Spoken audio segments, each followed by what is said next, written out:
games from the World Cyber Games last year. So I probably talked about him before as well. But again, he's basically like the Nada of the United States. He's a Terran player. He's very solid and very, very strong player. And he's been around forever. He's been, I think, in 6 World Cyber Games US finals. Maybe this might be a 7th or might be a 6th. But he's been in a lot of them. So he has definitely been around. He's one of the old guard of the foreign StarCraft community. And of course, one of the great casters of English StarCraft commentary in his own right, as well as being an excellent gamer. Anyway, so just want to throw in that shout out to him, I guess, as well. Make sure I mention that he is a really cool guy as well. And again, very, very, very nice. It's one of the things I love about the StarCraft community is like almost everyone in it is just a really, really nice person. And even people that you wouldn't expect to, and LzGamer just coming in here taking a few pot shots. He's got a lot of gas in the bank now. So I'm curious to see what exactly he's going to do with that. Well, he's probably going to try and get some more... get some more minerals coming in, that kind of thing, and try and even it up, produce more units,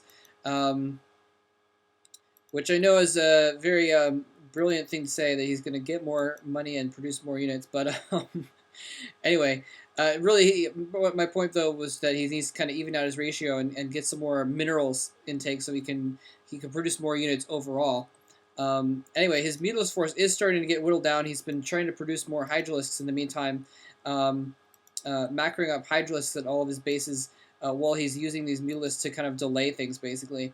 But yeah, StarCraft community is just full of really, really cool people, and people that you wouldn't think from online would be that nice of people. When you meet them in person, they're just really, really nice to talk to, almost everyone.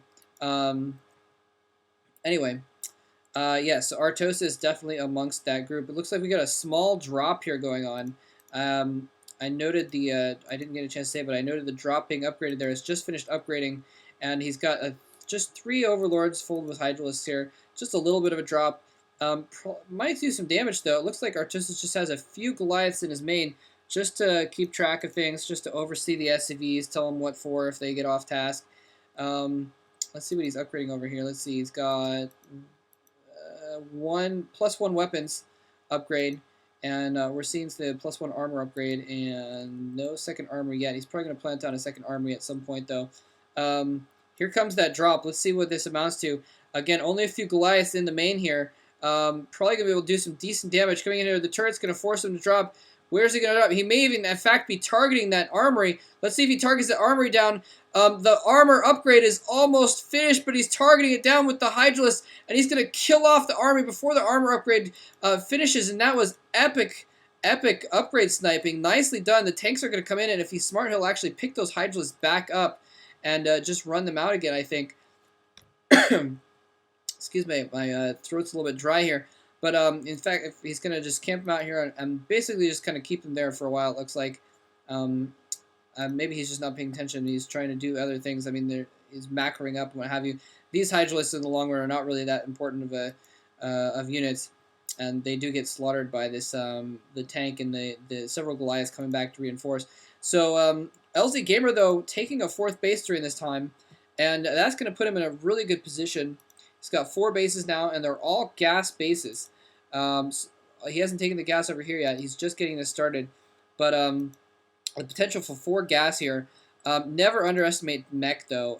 And as Artosis himself likes to say, a maxed Terran mech army is the most powerful thing in the game. And if you can just turtle up and get that eventually, then you can march over almost any other army. And that's why you see it in Protoss versus Terran. You see the Terran have like 4 bases, and they'll march out with a huge army, and the Protoss will have 7 or 8 bases, and they'll just lose their army and sometimes barely be able to get up a new army and sacrifice that on the same Terran army over and over again.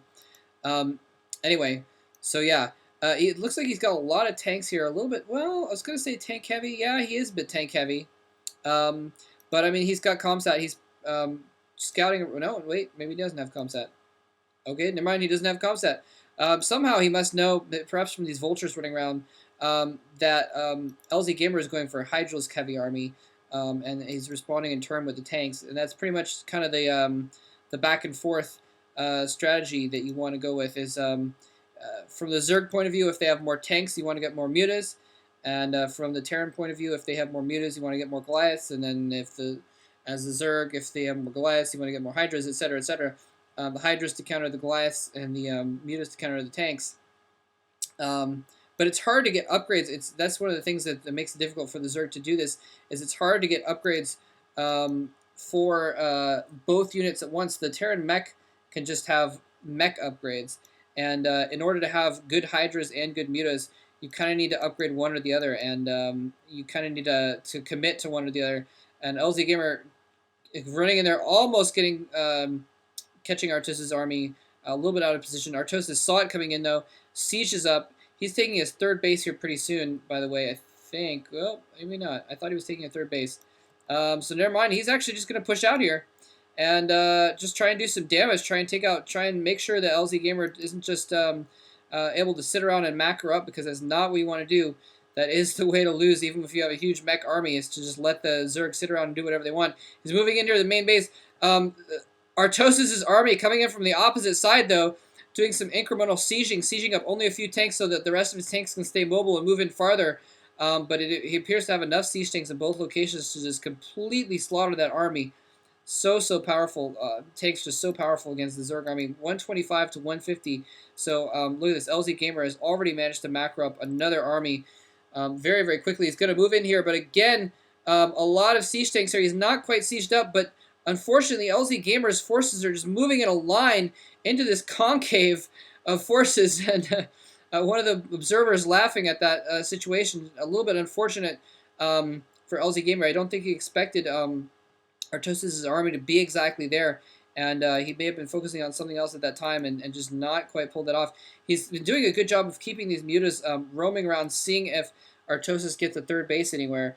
In fact, it looks like he has them, in fact, on patrol, just to see if Artosis takes the third base over there. And he's got a Zergling over here, so he knows that Artosis is only at 2 bases, but he's going to have trouble defending his own, what is now 5 bases in a moment. Artosis powering down, barreling in, down on top of this third base. He's going to siege up tanks right in perfect position, actually a little bit too close. That Sunken Colony is in a good spot to take out those front 2 tanks. Well, it would have been actually, but the Sun Colony gets taken out, and there's the mutas coming in. The Goliaths, I'm not sure exactly where the Goliaths went. There used to be more Goliaths, but maybe they got taken out in part of that last attack. But not enough Goliaths to protect his tanks, so a bunch of mutalisks are going to come out and absolutely destroy these tanks. And vultures, now more vultures instead of Goliaths. Again, I guess he didn't really expect these mutalisks because he had gone so Hydra heavy. He just went all ground units, and now a few more Goliaths coming out here. I wish I'd seen what happened to the Goliaths. I apologize for missing that. Can't really be every at once, but yeah.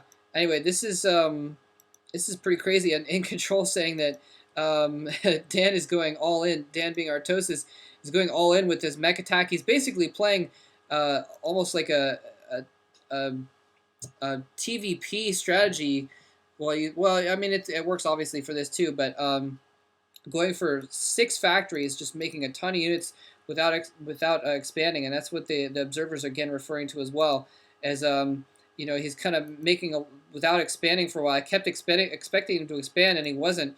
Just kind of going for this huge 6 factory push, and part of it was really unfortunate from they actually lost those upgrades, because you know, it would have been a lot better off if he had better upgrades right now. He could have had 2-1 upgrades. Instead of 1-1 upgrades at the very least, and you know, that would have been all the more powerful. LzGamer, on the other hand, you know, he got the +1 carapace at least, but and let's see what his Hydralisks are at now. His Hydralisks are actually at 1-2, +1 carapace and +2 attack, so he's doing pretty good on the upgrades.